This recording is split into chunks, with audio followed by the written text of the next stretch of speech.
Welcome back. Let's address a recent news flow. European Union, they've reached an agreement on an 18 sanction package against Russia over its war in Ukraine, with a slew of measures aimed at dealing further blows to Russia's oil and energy industry. To understand the impact of all this on India, on Indian refineries, crude sourcing and a lot, we are joined by Mr. MK Surana, who is the former chairman and MD at HPCL. Mr. Surana, good afternoon. Thank you so much for joining in. Well, there are a number of sanctions which have been put out right now. One of them is lowering the cap on Russian crude sales to $50 per barrel versus $60 per barrel, and a lot of things with respect to containers which are used to ship this crude oil to the different parts of the world as well. Since India is a big importer of Russian crude, how do you think this will impact supplies? And do you think this is something which could disrupt the supplies overall? Good afternoon, Sonal. So, as you already mentioned, that I think they have changed it to the dynamic adjustment in the crude price cap now. And it will be varied as per the market price of the crude. And right now it is being set somewhere between $45 to $50. It will be likely to be 15%. I'm sorry, sir. We've just seemed to have lost the connection while we wait for Mr. Surana to rejoin us. This particular development in Sonal, you've been tracking this space quite closely. It's going to have serious implications, right? It will, yes. So if we just take you through the points or the sanctions that have come about as well. First is fresh restrictions on companies linked to Nord Stream gas pipeline, which is the biggest pipeline for gas transportation. Russia is the big gas producer. The second would be lowering Russian crude sales to $50 per barrel versus $60 per barrel earlier. Mr. Surana was just explaining that to us. They will be cutting off SWIFT global payments to 22 Russian banks. They will also blacklist fleet transporting Russian oil to different parts of the country, different parts of the world actually, and on the export of equipments and materials that could be used in the Russian defense industry. Just for the oil and gas space, there will be Russian restrictions on Rosneft's 20 million tons per annum of refinery in India as well.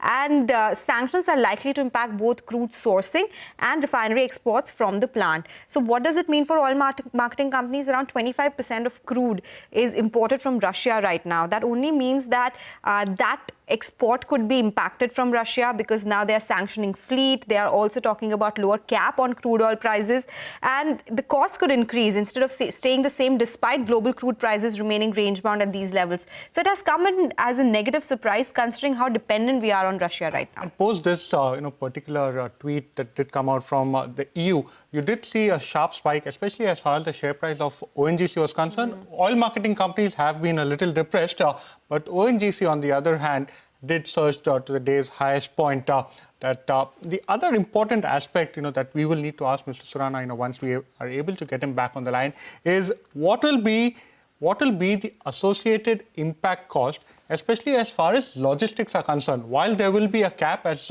far as import of crude is concerned, there will, number one, they're speaking about vessels, and number two, the associated logistics cost. What will be the impact? Mr. Surana, I hope you can hear us.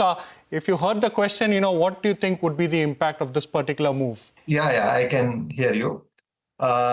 So basically, as I was mentioning, that the new 18th round of sanction, it basically relate to dynamic adjustment of the crude price cap, and it is expected somewhere between 45 to 50 to start with. It's likely to be 15% below the market price, and some additional sanctions on some of the shipping lines. Now, as far as supply part is concerned, the market is well supplied, and therefore I don't see there is any possibility of supply disruption. Rather, there is a oversupply in the market currently, and we may end up CY25 with a surplus of around over 1 million barrels per day of supplies. As far as demand is concerned, still tariff uncertainties are there, and energy transition is also slightly in uncharted territory to that extent, though the EV sales are increasing. So I think there are concerns on demand and there is no concerns on the supply.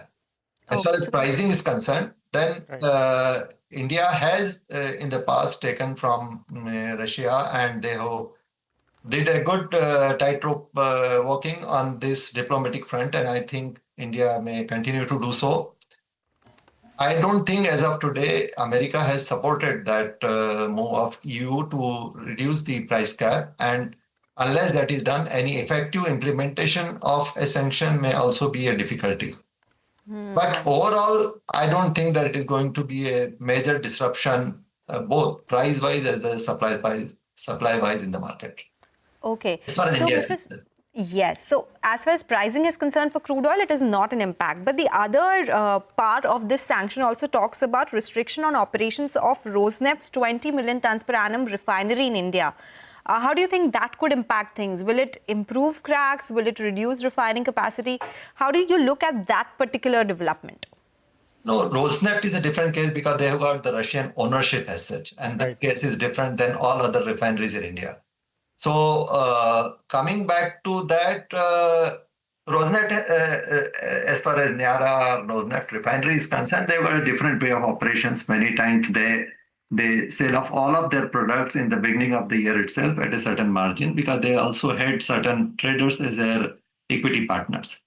So as far as India is concerned, we are well supplied even as far as products are concerned. And though some of the oil marketing companies have been taking the products from them, but as such, I don't see any issue irrespective of the operation of Niara on the Indian supply condition, because in diesel we are anyway surplus. MS also we are well supplied, and the newer capacities are also coming in the system now. So I don't see much of impact on the Indian market as such because of that as well. Right. Mr. Surana, you've watched this space for a very long time. You've been closely involved. What we want to understand is we understand that India was actually importing crude at almost $2 to $3 discount compared to the current price from Russia. So how does the sanctions actually change the oil bill? Number one, for India, do you think India will now go ahead and renegotiate the entire situation with EU? And also China being a big importer, how does it impact them? So it is it is a part of the economics, which is a combination of the crude price, what you and me know, the discount on that, the freight cost, insurance cost, and also what we call is the gross product value of the crude. So not all the crude has got the same product value, and the refineries do evaluate different types of crude depending on whatever the configuration they have. So that economics will continue to play, and Indian refineries will buy which crude suits them the best economically and technically. So if with a lower price cap, I assume that the Russian crude will be available at more discount to India, and in that case, it may become more profitable for Indian refineries to buy that. But at the same time, the crude is a global commodity, and when one part of the supply line is changing, alternative part of the supply line has to make up for that. So Europe has to buy from somewhere, and otherwise it gets adjusted over a period of time.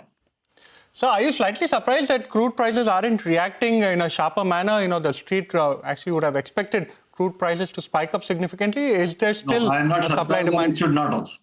There is no reason for crude price to hike. Rather, I won't be surprised it drops. Because the supply is surplus, the demand is not picking up. There is a possibility of getting the crude at a lower price. So what is the reason for the crude price to hike? Yes. If it happens, it will be only speculation, in my opinion.